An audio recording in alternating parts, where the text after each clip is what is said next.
नमस्कार दोस्तों। आज हम बात करने वाले हैं उस कोर्ट रूम की जहां क्रिमिनल लॉ का असली मैदानी जंग शुरू होता है, जहां आर्गुमेंट तीर की तरह चलते हैं और एविडेंस या तो बचाता है या बजा देता है। Welcome to the world of trial before a court of session, the most thrilling, dramatic और legally loaded chapter of BNSS 2023।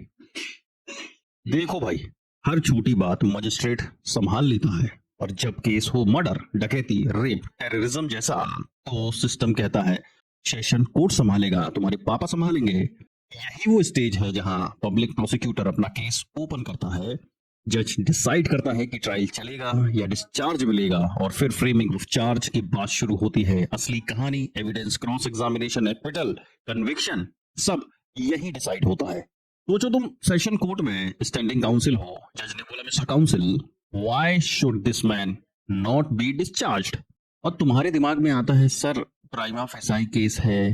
पर क्या होता है अगर केस में नो सफिशिएंट ग्राउंड मिले, या प्रोसिक्यूशन ने बस स्ट्रॉन्ग सस्पिशन दिखाया, प्रूफ नहीं दिखाया। ये सब हम समझेंगे सेक्शन 248 से लेकर 260 तक, और हर सेक्शन के साथ सुप्रीम कोर्ट के वेरीफाइड केस लॉ लगाएंगे, जिससे आपका कॉन्सेप्ट बिल्कुल क्रिस्टल क्लियर और एग्जाम में डायरेक्ट स्ट्राइक मिलेगा।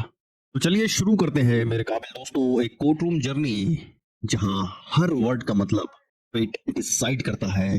सेक्शन 248 से स्टार्ट करेंगे, जहां एंट्री होती है पब्लिक प्रोसिक्यूटर की, और देखेंगे कैसे सुप्रीम कोर्ट ने उसके रोल को मिनिस्टर ऑफ जस्टिस बताया है, ना कि सिर्फ गवर्नमेंट एडवोकेट। तो fasten your seat belt future ADPOs, because आज का लेक्चर सिर्फ लॉज नहीं, कोर्ट रूम का फील देगा।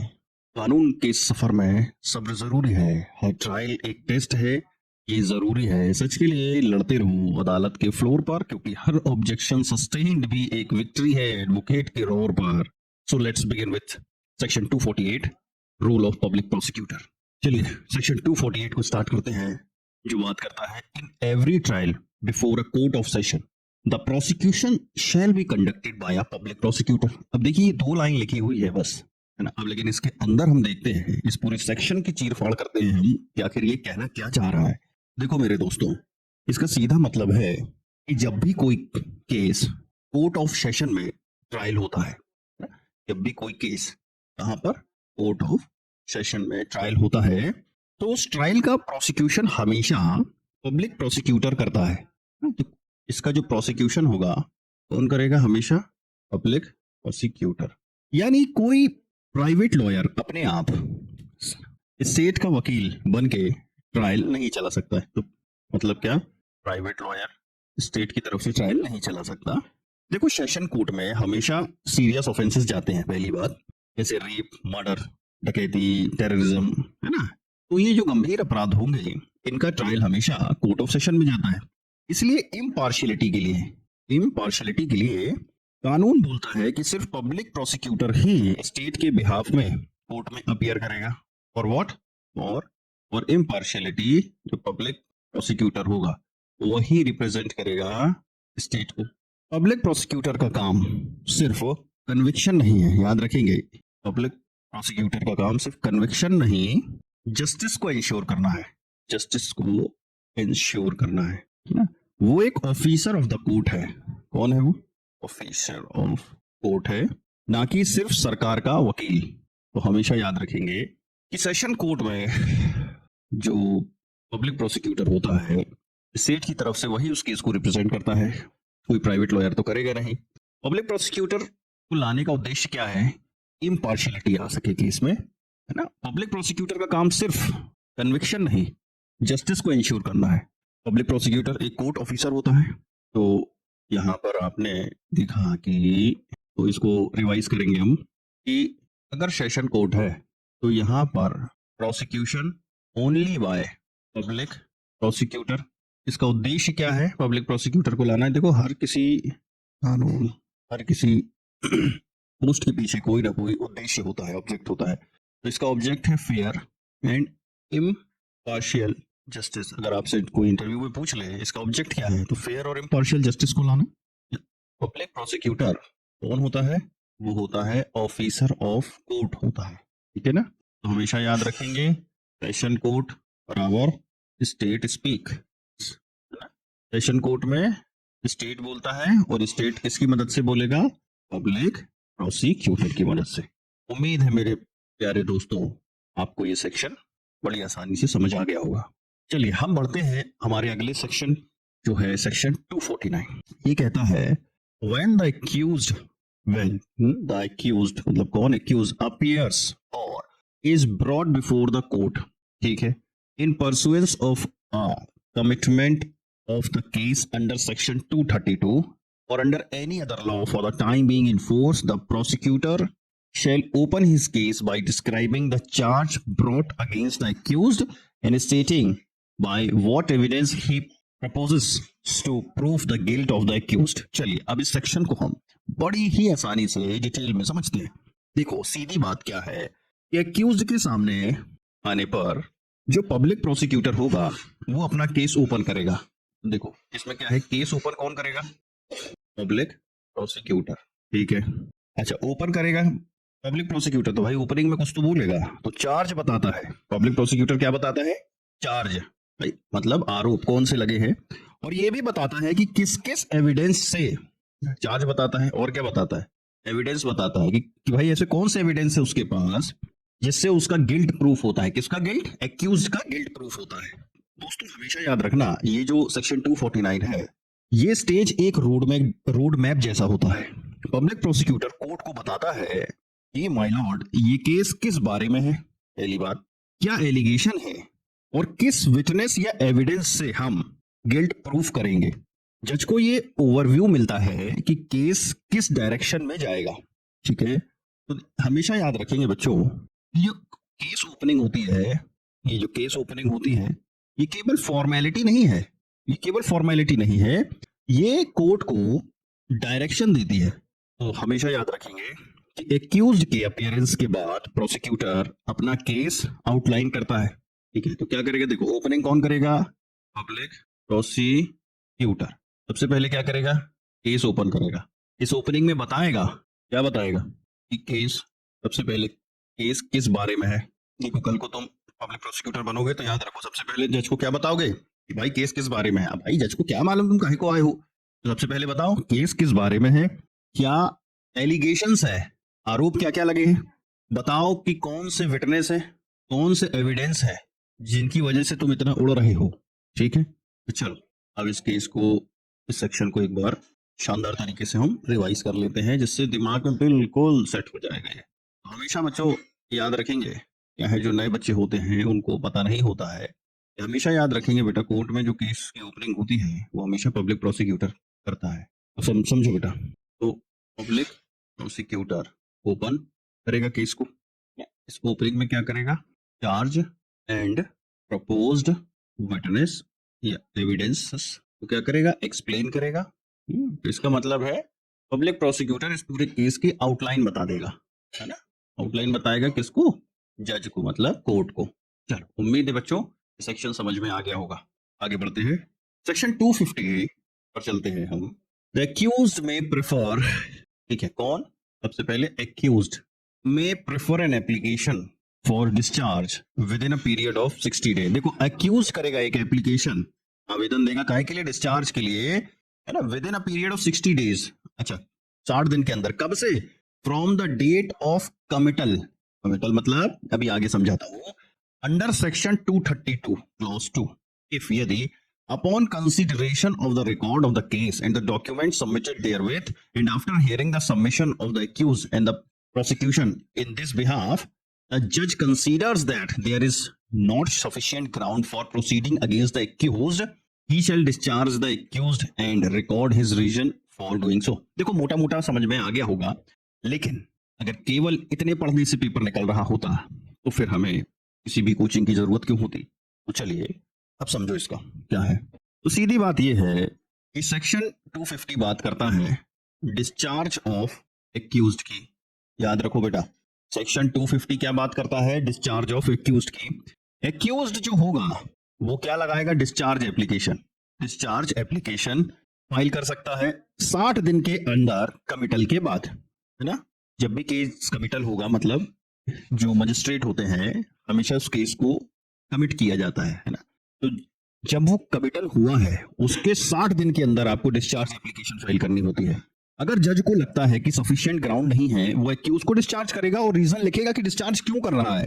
तो देखो, अगर जज को लगता है कि रिकॉर्ड में प्राइमा फेसाई केस नहीं है, देखो क्या, इफ अगर जज को लगता है कि प्राइमा फेसाई केस नहीं है, तो वो एक्यूज को डिस्चार्ज कर सकता है, मतलब ट्रायल से हटा देता है। भाई डिस्चार्ज का मतलब क्या होता है? देखो, डिस्चार्ज का मतलब ही है कि ट्रायल चालू ना होना, लेकिन उसके लिए रीजंट ऑर्डर लिखना जरूरी है ना। इसके लिए क्या चाहिए?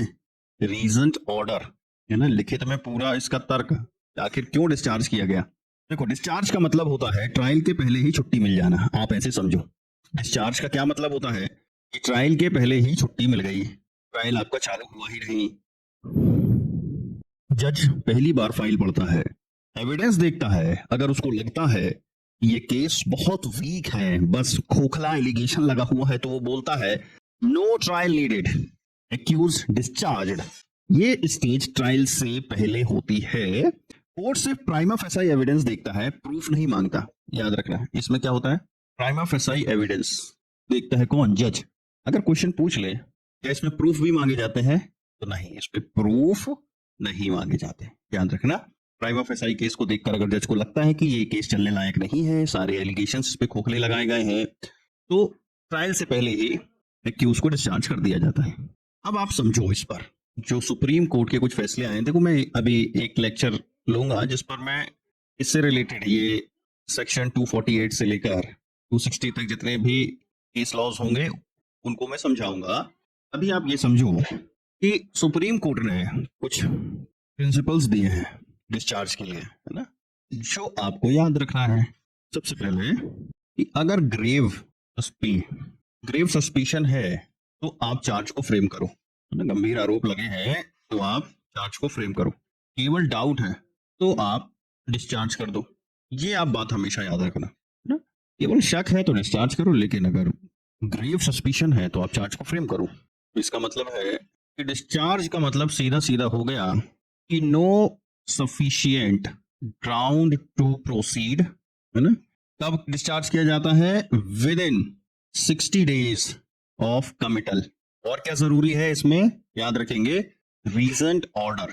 तो अगर डिस्चार्ज मिल गया तो क्या ट्रायल स्टार्ट होगा? तो ट्रायल स्टार्ट नहीं होगा। तो इसका मतलब सीधा याद रखो, डाउट है तो डिस्चार्ज हो गए।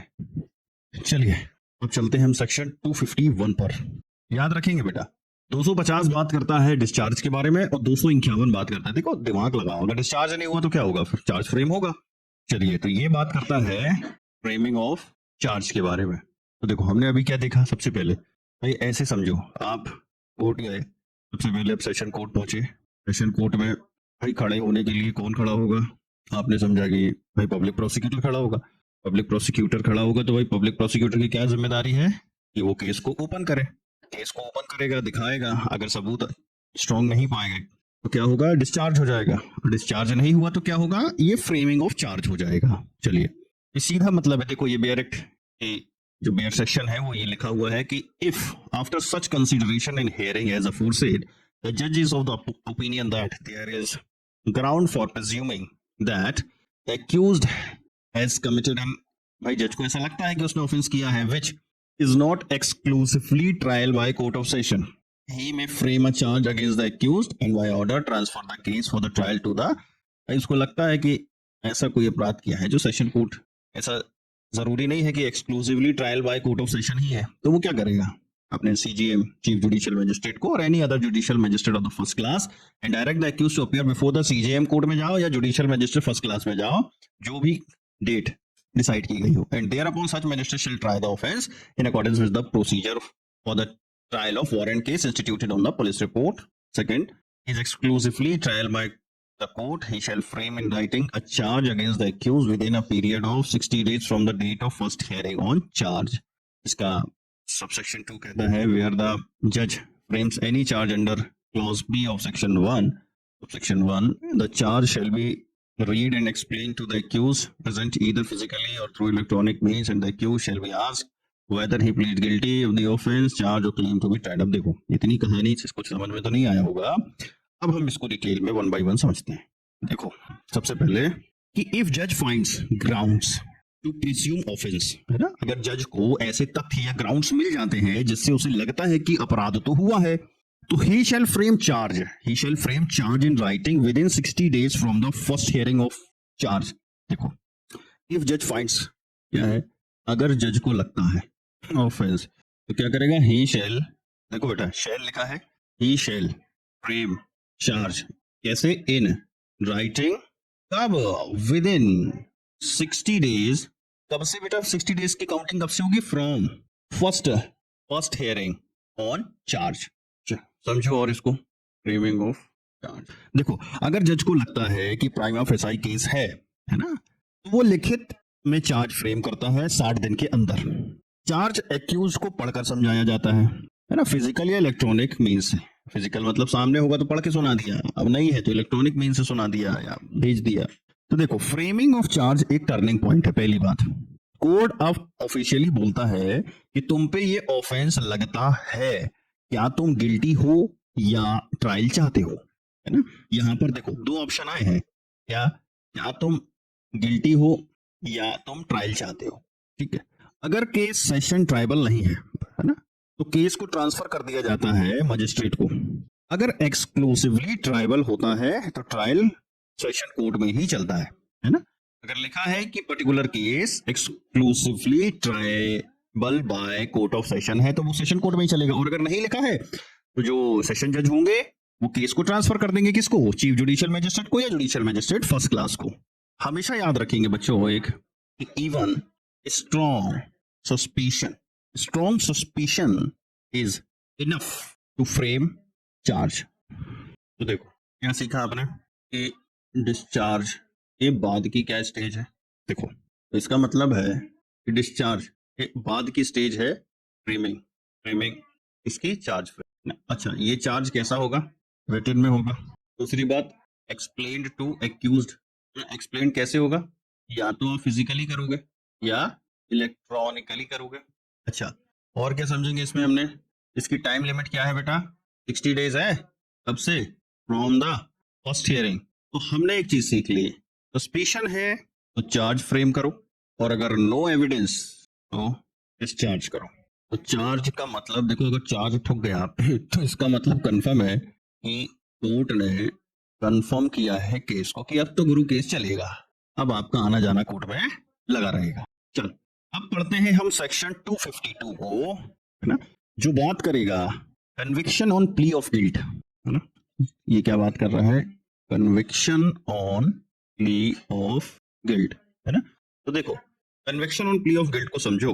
देखो, हमने अभी समझा थोड़ी देर पहले कि जब चार्ज फ्रेमिंग की स्टेज आती है तो कोर्ट पूछती है आपसे कि डू यू प्लीड गिल्टी, है ना, और दूसरा ऑप्शन रहता है कि या तो आप ट्रायल पर जाओ। तो अब हम यही समझ रहे हैं कि प्ली ऑफ गिल्ट क्या होती है। तो देखो, इफ एक्यूज प्लीड्स गिल्टी, है ना, जज shall record plea and may convict him. There भाई खुद ही अपना जुर्म कबूल कर ले तो प्ली ऑफ गिल्ट हो गया। तो अगर एक्यूज खुद एक्सेप्ट करता है कि हाँ हाँ हाँ मैंने ही अपराध किया है, तो जज उसका जो प्ली है रिकॉर्ड करेगा और चाहे तो कन्विक्ट कर सकता है, लेकिन जज को इंश्योर करना होता है कि ये जो प्ली है ये वॉलंटरीली है, फोर्स से नहीं है। तो यहां से केस खत्म भी हो सकता है बिना ट्रायल के, है ना। जज ये चेक करता है कि क्या एक्यूज समझ रहा है कि उसने क्या एक्सेप्ट किया है। अगर डाउट है तो प्ली एक्सेप्ट नहीं करेगा कोर्ट। तो देखो, plea of guilt must be, याद रखना, plea of guilt must be voluntary, informed and unambiguous, है ना। भाई स्वेच्छा से हो, उसको पता हो, बताओ कि भाई देख ऐसा करने पर क्या होगा, और अनएम्बिगुअस, है ना, बिल्कुल स्पष्ट हो, अस्पष्टता कहीं ना हो। तो बच्चों हमने इस पर क्या सीख लिया, आप देखो, आप यहाँ पर याद रखो आप कि जो प्ली ऑफ गिल्ट का मतलब है जो एक्यूज्ड होगा में प्लीड्स गिल्टी, ठीक है, जज रिकॉर्ड्स एंड मे कन्विक्ट। देखो यहाँ पर बेटा एक बात याद रखना, यहाँ पर मे लिखा है मैंने, शेल नहीं लिखा है। पूरे लॉ में मे और शेल का बहुत बड़ा डिफरेंस है ना।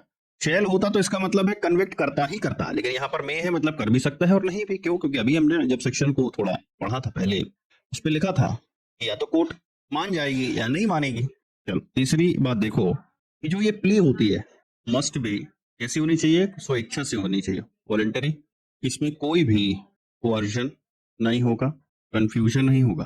बेटा हमेशा याद रखेंगे आप कि अगर आपकी प्ली ऑफ गिल्ट एक्सेप्ट हो गई तो इसका मतलब होता है कि आपने ट्रायल रिजेक्ट कर दिया। Trial rejected, plea of guilt accepted is equals to trial rejected. तो हम अब तक आपने जो देखा उसको हम रिवाइज करते हैं बेटा। देखो मेरा उद्देश्य है आपको बिल्कुल दिमाग में फिट कर देना, है ना, कोई नोट्स बनाने की जरूरत नहीं है। आप देखो अभी तक आपने देखा सेक्शन 248 को, जो बात करता था पब्लिक प्रोसिक्यूटर के बारे में, है ना, जो कहता था कि सेशन ट्रायल जो होगा ओनली बाय पब्लिक प्रोसिक्यूटर होगा। ठीक है, फिर हमने देखा सेक्शन 249 जो बात करता है ओपनिंग ऑफ केस के बारे में। ओपनिंग ऑफ केस के बारे में, केस ओपनिंग, इस पे क्या होता है कि जो प्रोसिक्यूटर होता है वो डिस्क्राइब करता है चार्ज के बारे में और एविडेंसेस के बारे में कि भैया इस पर क्या चार्ज लगा है, क्या आरोप लगे हैं मतलब, और हम किन सबूतों के आधार पर केस को आगे बढ़ाना चाहते हैं। सेक्शन 250 देखते हैं। सेक्शन 250 बात करता है देखो डिस्चार्ज के बारे में। तो कैसे याद करोगे, देखो पब्लिक प्रोसिक्यूटर पता है क्या है कि सेशन कोर्ट में पब्लिक प्रोसिक्यूटर ही खड़ा होगा, क्या करेगा, केस की ओपनिंग करेगा। ओपनिंग करने के बाद उसने बताया, केस की पूरी आउटलाइन बता दी। आउटलाइन के बाद जज को लगा अगर कैट ये सड़ा गला केस है, इसमें कुछ नहीं है, तो क्या कर दिया, डिस्चार्ज कर देगा, है ना। डिस्चार्ज कब करेगा बेटा, नो सफिशिएंट ग्राउंड, है ना, अगर ग्राउंड्स नहीं है तो रिलीज कर दिया जाएगा एक्यूज्ड को। अब अपन देखते हैं सेक्शन 251 आपने जो देखा था, ये बात करता भाई अगर डिस्चार्ज नहीं होगा तो डिस्चार्ज का उल्टा क्या हो जाएगा भाई, फ्रेमिंग ऑफ चार्ज हो जाएगा। फ्रेमिंग ऑफ चार्ज, अच्छा बताओ फ्रेमिंग, चार्ज फ्रेमिंग क्यों कब होगी, है ना, चार्ज फ्रेमिंग की जाएगी विद इन 60 डेज, याद रखेंगे with in 60 days from first hearing, है ना। और चार्ज फ्रेमिंग कब होती है, जब सीरियस एलिगेशंस, जब सीरियस एलिगेशंस होंगे चार्ज फ्रेमिंग होगी ही होगी। अब अगर इस कंडीशन पर देखो, इस कंडीशन पर चार्ज फ्रेमिंग की स्टेज पर एक्यूज्ड को दो अपॉर्चुनिटी दी जाती है, देखो, है ना। एक अपॉर्चुनिटी होती है कि बेटा ये जो केस के बारे में पूरी कहानी चल रही है, क्या तुम मानते हो कि ये तुमने किया है, क्या तुम अपने आप को गुनाहगार मानते हो, तो वो कहलाती है प्ली ऑफ गिल्ट कि हाँ भैया हमसे हो गई गलती। और दूसरी बात है ट्रायल, अगर प्ली ऑफ गिल्ट एक्सेप्ट कर लिया तो इसका मतलब है ट्रायल रिजेक्ट हो गया, और अगर प्ली ऑफ गिल्ट रिजेक्ट इसका मतलब अब ट्रायल चलेगा। चलो तो वो सेक्शन 252 कहता है प्ली ऑफ गिल्ट, है ना। उम्मीद है बच्चों ये समझ में आ गया होगा। अब हम बढ़ते हैं आगे। अब मैं आपसे कुछ क्वेश्चन पूछता हूँ, देखते हैं कि क्या आपको बन रहा है।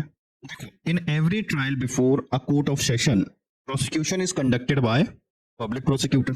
दूसरा क्वेश्चन है डिस्चार्ज एप्लीकेशन अंडर सेक्शन 250, ये देखो discharge application under 250 must be made with in कितने दिन के अंदर, 60 दिन के अंदर डिस्चार्ज एप्लीकेशन लगाओ, है ना। कब से, ये 60 दिन कब से कैलकुलेट होंगे, जब आपका केस कमिटल हुआ था उस दिन से लेकर 60 दिन के अंदर आपको डिस्चार्ज एप्लीकेशन लगानी है। Under section 251 charge must be framed with in, ये देखो अंडर सेक्शन 251 ये चार्ज कितने दिन के अंदर, with in 60 days from the first hearing. Plea of guilt under section 252 must be, कैसी होनी चाहिए प्ली ऑफ गिल्ट, क्या ऑप्शनल होनी चाहिए या फोर्सफुल होनी चाहिए या वॉलंटरी एंड इन्फॉर्म्ड होनी चाहिए, तो भाई सीधी बात है वॉलंटरी एंड इन्फॉर्म्ड होनी चाहिए, सो इच्छा से और जानबूझकर किया गया। चलिए अब हम चलते हैं सेक्शन 253 पर जो बात करता है डेट और प्रोसिक्यूशन एविडेंस, है ना। अब बताओ बच्चों अगर प्ली ऑफ गिल्ट एक्सेप्ट नहीं हुई तो इसका मतलब है कि ट्रायल तो चलेगा गुरु। अब तो अब देखो, अब ट्रायल चलाने के लिए भाई आपने शुरू में कहा कि हम इन एविडेंसेस पर केस को आगे बढ़ाना चाहते हैं, ये किसने कहा था, पब्लिक प्रोसिक्यूटर ने। तो कंफर्म है कि कुछ डेट फिक्स की जाएगी कोर्ट के द्वारा कि हाँ जो आप कह रहे थे वो सारे एविडेंसेस को दिखाना, पेश करो कोर्ट में। तो सीधी बात है, if the accused refuses to plead, है ना, क्या एक्यूज ने रिफ्यूज कर दिया है प्लीड को, इसका मतलब है कि ट्रायल अब चलेगा। और डज नॉट प्लीड्स और क्लेम्स टू बी ट्राइड, उसने कहा कि ट्रायल चला कोई दिक्कत नहीं है मुझे, है ना, is not convicted under section 252, ठीक है। तो अब होगा क्या, द जज shall fix a date for the examination of witness and may on the application of the prosecution issue any process for compelling the attendance of any witness or the production of any document or other things। तो बहुत कुछ इसमें समझ में आ गया है, अब हम इसको चीर फाड़ कर देते हैं। तो देखो अगर एक्यूज गिल्टी नहीं मानता, सीधी बात है, या ट्रायल से अगर गिल्टी नहीं मानता तो कंफर्म है कि ट्रायल चलेगा, तो जज प्रोसिक्यूशन के एविडेंस के लिए एक डेट फिक्स करेगा, एक डेट फिक्स कर दी किसके लिए, प्रोसिक्यूशन एविडेंस के लिए।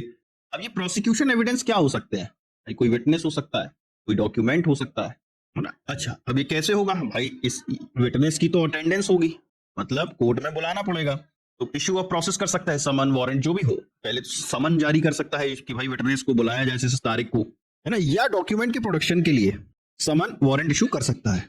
देखो अब केस ट्रायल फेज में एंटर हो गया है, याद रखना बेटा, plea of guilt rejected it means trial accepted, तो ट्रायल एक्सेप्टेड, तो यहां से ट्रायल फेज में केस एंटर हो गया है, हम ट्रायल फेज में अब क्या हो गए हैं, एंटर हो गए हैं, ठीक है।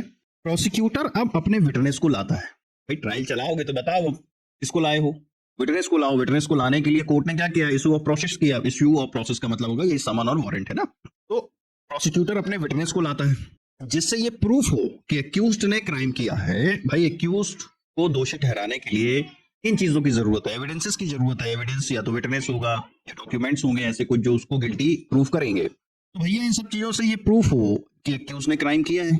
जज इस स्टेज पर याद रखना इंश्योर करता है कि विटनेस की जो अटेंडेंस हो वो प्रॉपरली हो और डॉक्यूमेंट्री प्रूफ अवेलेबल हो।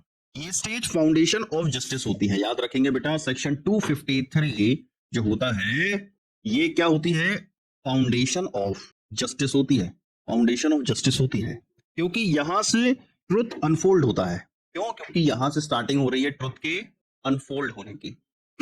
हमेशा याद रखना बच्चों एक बात कि हमारे सुप्रीम कोर्ट का कहना है कि जो प्रोसिक्यूशन एविडेंस होते हैं ये कैसे होने चाहिए, ये होने चाहिए कंप्लीट, और कैसे होने चाहिए, क्रेडिबल और फेयरली, कैसे होने चाहिए, कंप्लीट होने चाहिए, क्रेडिबल होने चाहिए, फेयरली होने चाहिए।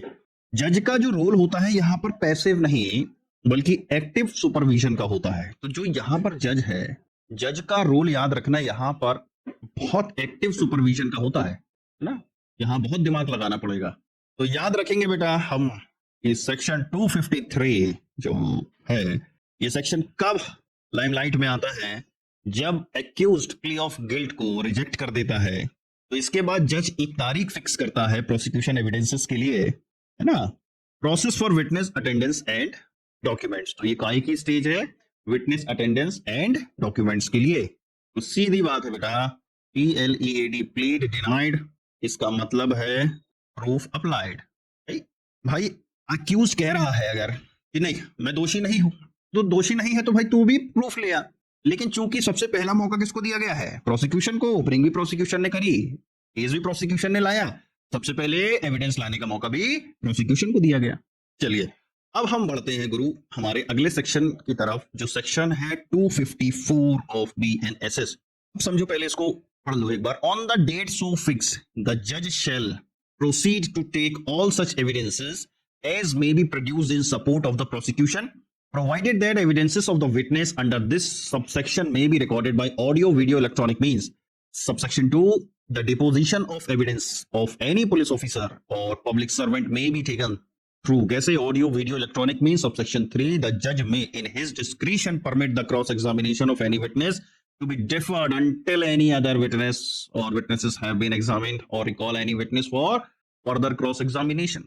चलो ये पूरी कथा कहानी पढ़ ली हमने, अब इसके अंदर जो हमारे मतलब का है, जो समझने का है उसे समझते हैं। तो यहाँ पर तीन चीजें हैं बेटा, पहली चीज तो यह कि ऑन द फिक्स डेट जज shall take all prosecution evidence. दूसरी बात है विटनेस एविडेंस में भी रिकॉर्डेड बाय, विटनेस के जो स्टेटमेंट एविडेंसेस है मे बी है लिखना, recorded by audio video means. और तीसरी बात यहाँ पर है कि क्रॉस एग्जामिनेशन में बी डिफर्ड और विटनेस रिकॉल्ड। अब समझो कोर्ट किसी डेट को फिक्स करेगा, है ना, इस फिक्स की गई डेट पर जज प्रोसिक्यूशन के विटनेस के स्टेटमेंट रिकॉर्ड करता है, ठीक है। ये इस फिक्स की गई डेट पर क्या होगा, प्रोसिक्यूशन विटनेस की क्या स्टेटमेंट रिकॉर्ड होते हैं। ये जो स्टेटमेंट होंगे बच्चों, ये स्टेटमेंट इलेक्ट्रॉनिक मींस, बेटा इलेक्ट्रॉनिक मींस का मतलब होता है ऑडियो वीडियो, है ना, ऑडियो वीडियो मींस से भी रिकॉर्ड हो सकते हैं।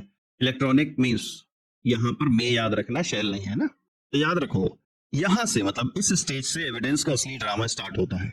विटनेस बॉक्स में लोग आते हैं, फिल्मों में देखा होगा ना आपने, ठीक है ना, विटनेस बॉक्स में लोग आते हैं, कोई सच बोलता है, कोई घुमाता फिराता है, जज के पास पावर होती है विटनेस को रिकॉल करने की, अगर क्रॉस एग्जामिनेशन में कुछ रह गया हो तो। और मॉडर्न लॉ के हिसाब से रिकॉर्डिंग वीडियो कॉन्फ्रेंसिंग से भी वैलिड है। अब तो हमें क्या है, video recording, sorry video conferencing, VC जिसको बोलते हैं, भी अलाउड कर दी गई है। ठीक है, तो आपके लिए सीधी बात समझने के लिए ये है कि किस कोर्ट के द्वारा एक डेट को फिक्स किया जाता है जिसमें विटनेस के स्टेटमेंट लिए जाते हैं। ये स्टेटमेंट फिजिकली भी होते हैं, और अगर फिजिकली अवेलेबल नहीं है ना, फिजिकली का मतलब क्या है, वही कटघरे में जाके आप फिल्मों में देखा होगा जो आपने, है ना, अपने स्टेटमेंट रिकॉर्ड कराते हैं। या संभव नहीं है अगर फिजिकली, वो इलेक्ट्रॉनिक मीन से भी आपके स्टेटमेंट रिकॉर्ड हो सकते हैं। इलेक्ट्रॉनिक मीन्स का मतलब है ऑडियो वीडियो कॉन्फ्रेंसिंग भी है। ठीक है, ऐसे याद कर लें आप इसे। तो देखो, याद रखना एक चीज अब, कि जो इलेक्ट्रॉनिक रिकॉर्ड होते हैं, इलेक्ट्रॉनिक रिकॉर्ड्स का मतलब वही वीडियो या ऑडियो, ये तभी एडमिसिबल है जब ये कोर्ट के डायरेक्शन में अगर रिकॉर्ड किए गए तभी। तो हमने क्या सीखा कि एविडेंस ऑफ प्रोसिक्यूशन रिकॉर्डेड, इस सेक्शन में क्या होता है, प्रोसिक्यूशन के एविडेंसेस को रिकॉर्ड किया जाता है, may be via audio video. Cross examination can be deferred या रिकॉल अलाउड, है ना, जज के पास डिस्क्रिशनरी पावर है विटनेस को रिकॉल करने की, है ना। अब हम समझेंगे section 255, if after taking the evidences of the prosecution, भाई जज के सामने सारे डॉक्यूमेंट्स लगा दिए गए, if after taking the evidences for the prosecution, जो भी कटघरे में जो भी दिए गए एविडेंसेस थे, जो भी डॉक्यूमेंट्स लगाए गए, उन सबको देखने के बाद, मतलब examining the accuse and hearing the prosecution and the defence on the point, the judge considers that there is no evidence that the accused committed the offense, the judge shall record an order of acquittal। क्या मतलब हुआ इसका, कि अगर सारे prosecution witness और documents देखने के बाद भी जज को लगता है कि प्रूफ नहीं है, तो वो एक्विट या बरी कर सकता है। देखो, यहां से कोर्ट के पास दो चॉइस होती हैं, या तो प्रूफ मिल जाएगा, या तो क्या होगा, प्रूफ मिल गया, स्ट्रॉन्ग एविडेंसेस मिल गए तो ट्रायल कंटिन्यू करेगा, और अगर ये प्रूफ नहीं मिला तो एक्विट करेगा। तो दो ऑप्शन आ गए यहां पर कोर्ट के पास, या तो ट्रायल कंटिन्यू होगी या क्या होगा, एक्विटल होगा।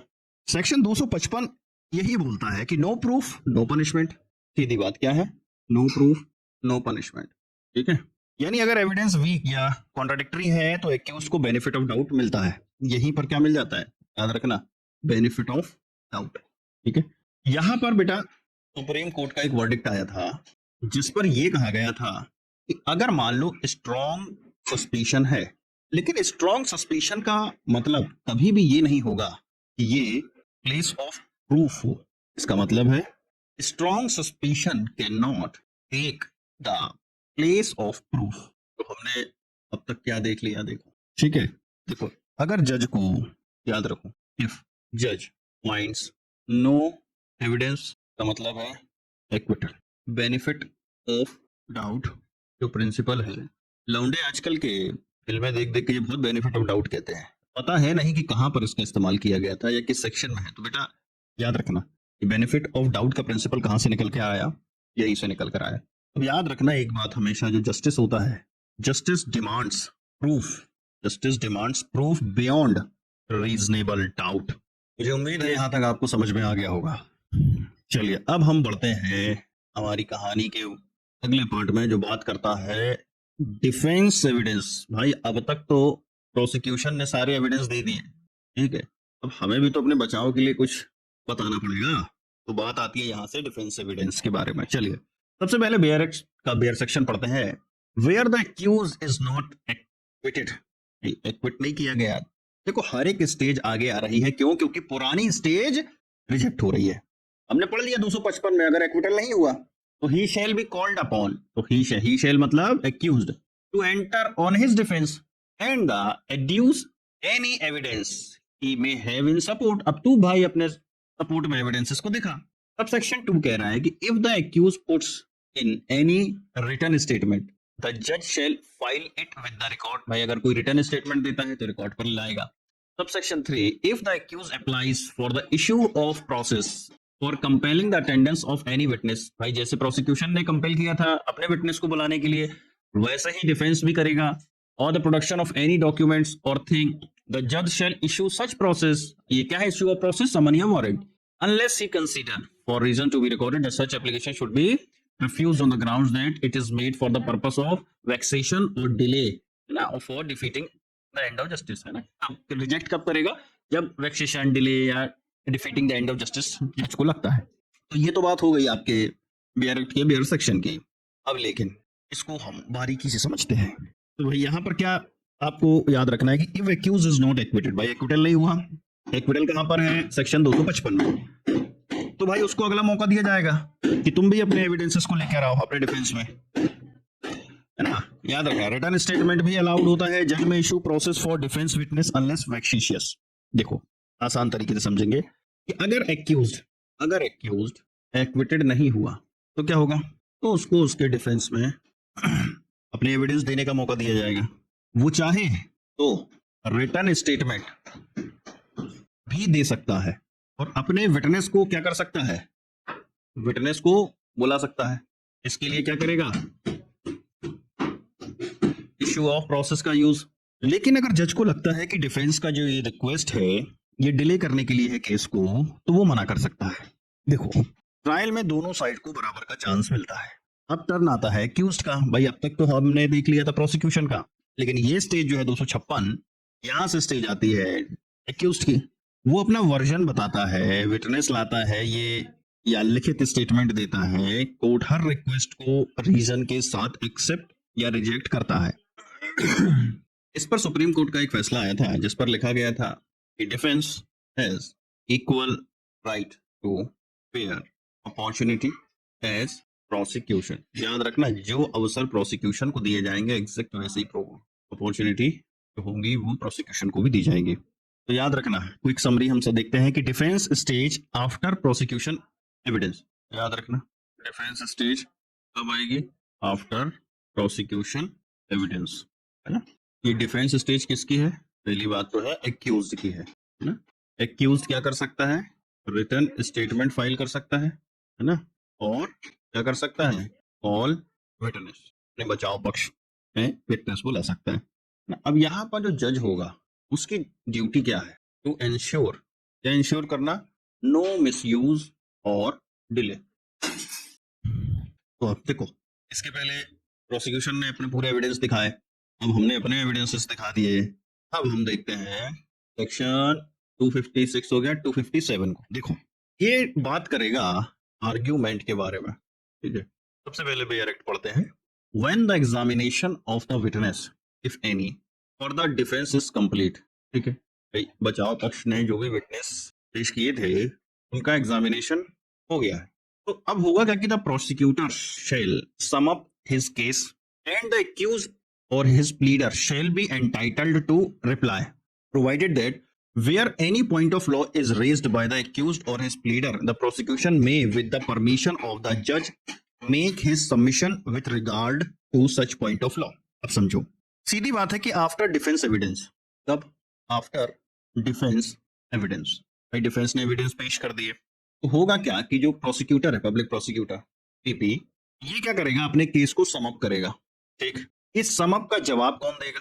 एक्यूज्ड प्लीडर, मतलब वही वकील रिप्लाई करेगा। अब मान लो इस स्टेज पर कोई law point, if any law point arise, है ना, तो ऐसी स्टेज पर जो प्रोसिक्यूटर होगा मे रिस्पॉन्ड। आपने मान लीजिए जब आप रिप्लाई दे रहे थे, इस रिप्लाई में कोई ऐसी बात कह दी जो अब तक नहीं आई थी, कोई ऐसा लॉ पॉइंट आ गया, तो प्रोसिक्यूटर जो होगा मे रिस्पॉन्ड, है ना। अगेन ये भी अगेन अपना जवाब देगा विथ कोर्ट परमिशन। चलिए अब इसे और आसान तरीके से समझते हैं। बात इतनी है कि एविडेंस खत्म होने के बाद आर्ग्यूमेंट स्टेज आती है, ठीक है। एविडेंस स्टेज खत्म, stage finish, argument stage start.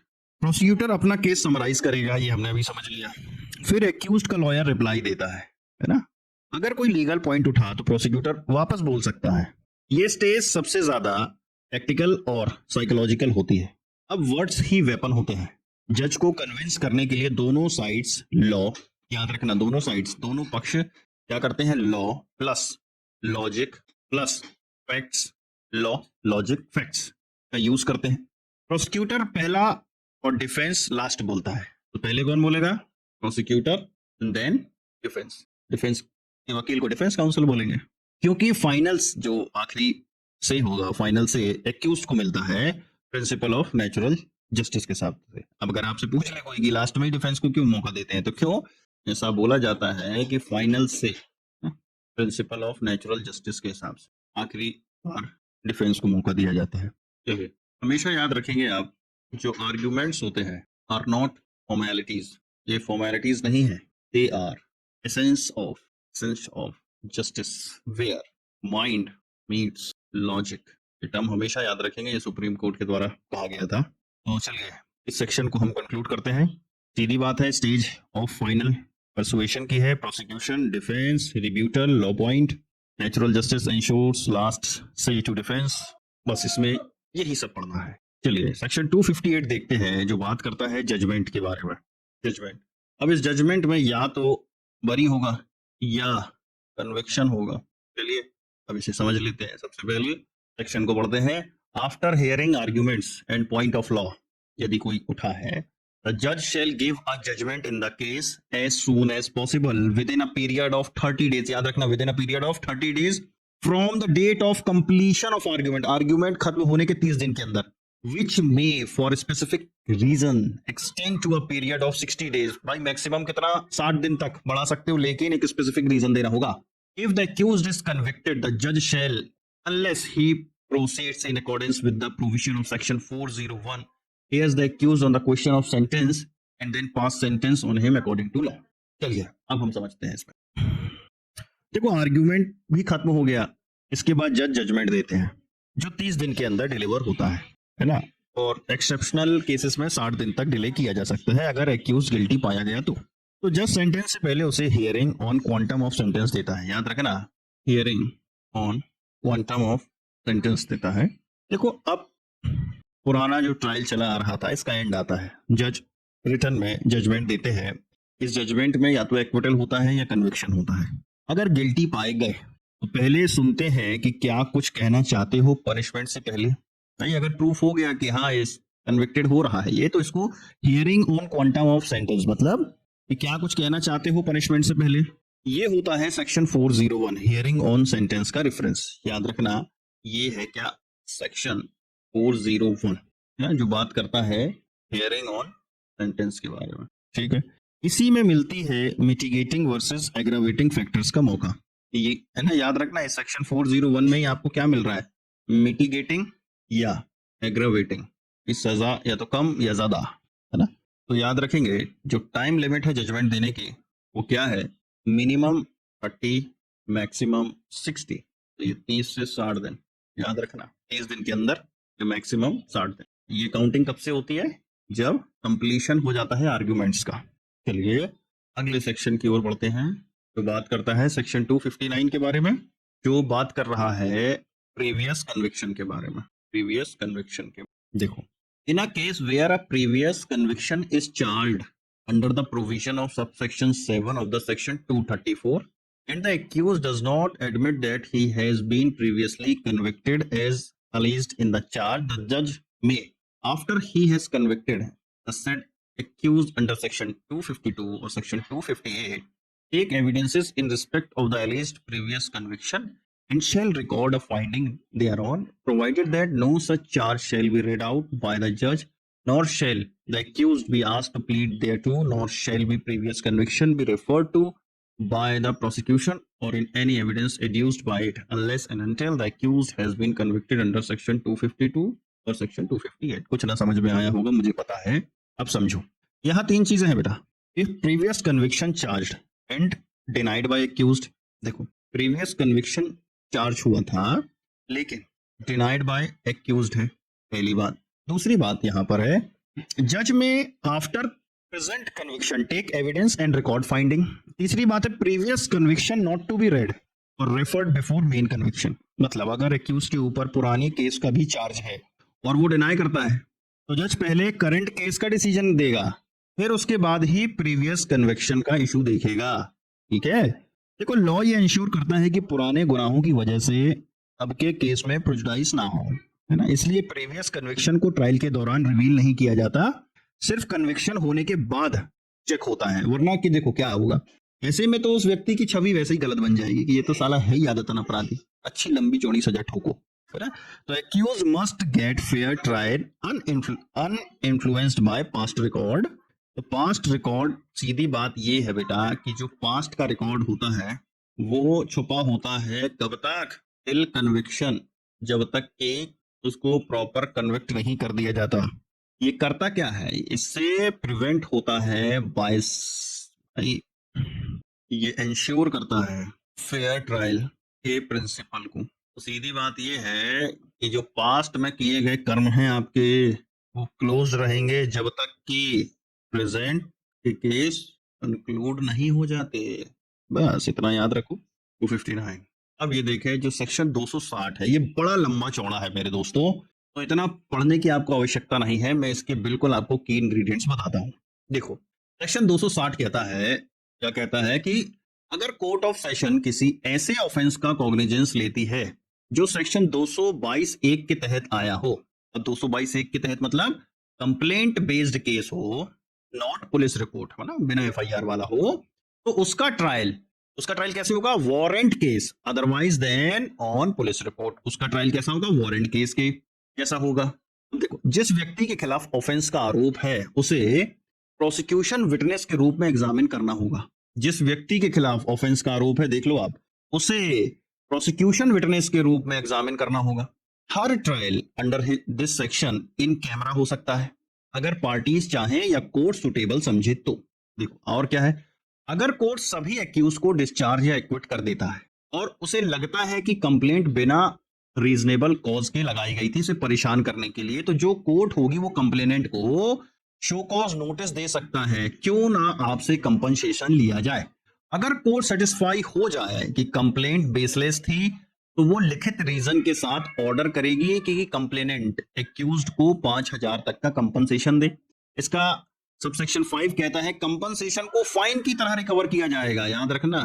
Subsection 6 कहता है कि कंपनसेशन देने के बाद भी कंप्लेनेंट सिविल या क्रिमिनल लायबिलिटी से एग्जिम्प्ट नहीं होता, और अगर उसने पैसा दे दिया है तो सिविल सूट में एडजस्ट हो जाता है। सबसेक्शन 7 कहता है कंप्लेनेंट जिसे कंपनसेशन देने का ऑर्डर मिला है वो हाई कोर्ट में अपील कर सकता है, सिर्फ कंपनसेशन पार्ट के लिए, याद रखना। ये कंपनसेशन के लिए हाई कोर्ट में अपील कर सकता है, लेकिन सिर्फ और सिर्फ कंपनसेशन पार्ट के लिए। कंपनसेशन तब तक पे नहीं किया जाएगा जब तक अपील का टाइम खत्म ना हो जाए, या अगर अपील फाइल हो गई है जब तक वो डिसाइड ना हो जाए। समझ गए आप, तब तक कंपनसेशन नहीं दिया। अब इस पर आप ये पॉइंट्स याद रखना कि जो कोर्ट ऑफ सेशन जब कंप्लेंट केस का ट्रायल करता है, याद रखना है कौन, जब court of session complaint case का ट्रायल करता है तो उसके पास सेम प्रोसीजरल पावर होते हैं जो मजिस्ट्रेट के पास वारंट केस में होते हैं। बेसलेस और मेलिशियस कंप्लेंट्स को प्रोसिक्यूशन होना चाहिए। लॉ का मिसयूज से बचने के लिए कंपनसेशन और पेनल्टी जरूरी है। तो मेरे काबिल दोस्तों, आज हमने अब तक सेक्शन 248 से लेकर 260 तक ये देखा कि सेशन कोर्ट के सामने ट्रायल कैसे चलता है।